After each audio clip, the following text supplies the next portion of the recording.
प्रस्तावना गांव शिवपुर और एक अद्भुत आत्मा। बहुत समय पहले की बात है। उत्तर भारत के एक छोटे से गांव शिवपुर में एक अंधी कन्या नैना अपने पिता के साथ मिट्टी के दीपक बनाकर गुजर बसर करती थी। उसकी आंखों में रोशनी नहीं थी, लेकिन मन का उजाला इतना गहरा था कि गांव के लोग कहते, नैना देख नहीं सकती, लेकिन लगता है भगवान उसे देखता है। भाग एक अंधकार में जन्मी श्रद्धा। नैना का जन्म ही नेत्रहीन हुआ था। गर्भ में ही उसकी माँ की तबीयत बिगड़ी और प्रसव के बाद माँ चल बसी।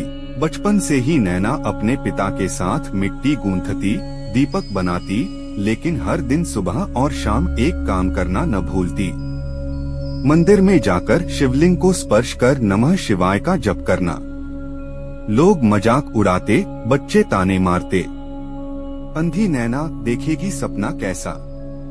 लेकिन नैना मुस्कुराती रहती, मुझे देखना नहीं आता, पर महसूस करना आता है।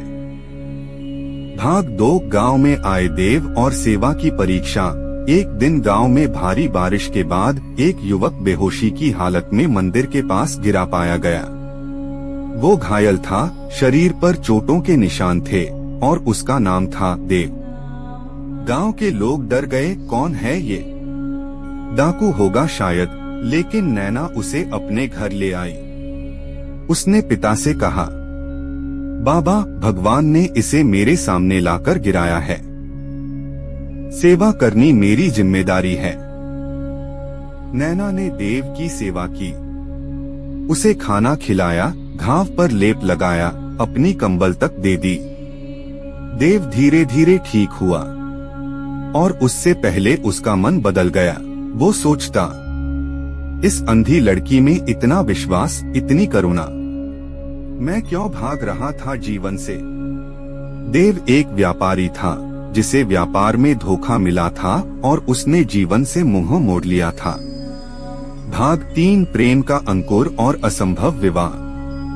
देव ने एक दिन नैना से कहा, नैना, तुम मुझे रोशनी में लाई, क्या मैं तुम्हारा जीवन साथी बन सकता हूँ?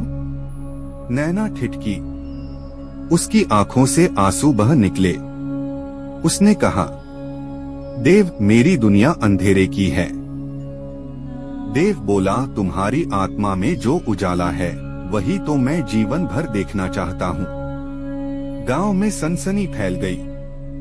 देव एक अंधी लड़की से शादी करेगा, लेकिन देव अडिग रहा। शादी हुई। मंदिर में शिवलिंग के सामने, सिर्फ मंत्रों और मन से। भाग 4। व्रत की घोषणा और नैना की श्रद्धा। विवाह के कुछ दिन बाद तीज आया।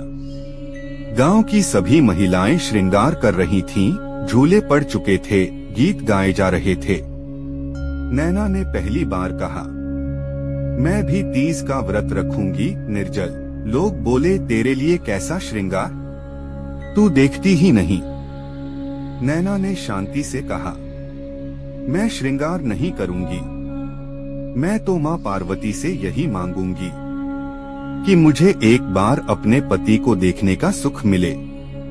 भाग 5। तीज की रात और एक माँ समान प्रार्थना। तीज की रात थी। चारों ओर दीप जल रहे थे, महिलाएं झूले झूल रही थीं, गीत गा रही थीं। नैना अकेली मंदिर में बैठ गई, एक दीपक और एक मनोकामना के साथ। वो घंटों तक गौरी ते नमः का जाप करती रही।